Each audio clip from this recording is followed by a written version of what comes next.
Hey guys, it's Kimberly and I am in the middle of a giant mess in my kitchen, but things seem to be working out relatively well, so I thought I would invite you in and show you what I was up to. I am making some grain-free tortillas. They are plantains, ripe plantains, a little bit of sea salt, and some tapioca starch. Tapioca flour, whatever you want to call it. You could also use arrowroot. If you're not shooting for grain-free, you might as well just make regular tortillas, but I suppose you could also just put some flour in. It might not be a 1-to-1 ratio though.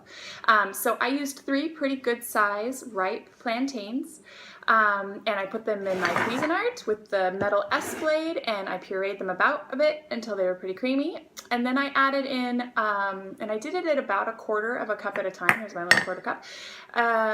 About a cup and a half of the tapioca starch until it's about yay consistency. So you can see it's still pretty sticky, but it's not like liquidy. Okay, so then I have coated my countertop here in the same starch. This is, as I said, it is still really sticky, and I just scoop it out with my teaspoon here. So you're going to need to use extra. You're not going to really knead it. You kind of make it into a ball, and then each time you just gently push it down before it gets too sticky, flip it over and put it on a new part that has more starch. And I'm using a little metal spatula. It has been really effective in helping me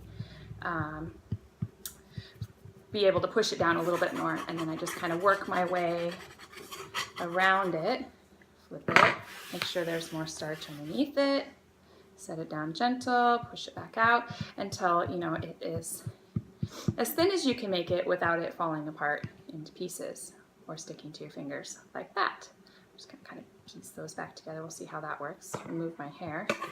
Okay, loosen it carefully. On the stove behind me, I have a non-stick pan. I usually like to use stainless steel, but I just didn't think that was going to work for this.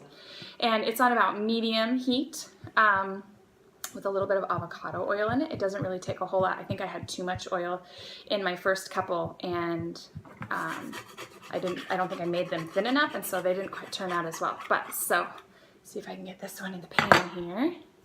And it's been off the heat for a minute, so I'll just add a tiny bit of avocado oil and swirl it around here. And then you'll notice I am actually using my hand to put it in the pan. Like I'm just gonna, except that I put it on my hand too long and it got hot, and now it's gonna stick to me. It's really hot today, so this is not really working in my favor to use sticky dough, but that's okay. I'll just add a little bit more. Re-shimmy it off of there onto my hand. Grab my little pan. I normally don't pull it away from the stove, but for your sake, this way you can see. And I'm literally just like laying it in one side at a time, and voila, like that. You're gonna just want to keep an eye on it. It doesn't take very long to cook. As soon as it starts to brown, you'll flip it over, and on the other side, it seems like it's taking even less time. And this is what it will look like when it's done. This is one of my first ones, so it's a little bit thicker, a little bit chewier than I would like, which is also sort of the nature of the tapioca starch. I have noticed it does get a little chewy, but I kind of like it. Anyway, so like this, and then I am going to make these into quesadillas. So I'm going to put some goat cheese and I've got some slow cooker carnitas style chicken that I'm going to put in there that is really good, and some peppers, and some beans and corn for my little people. Well, beans for some and beans and corn for others.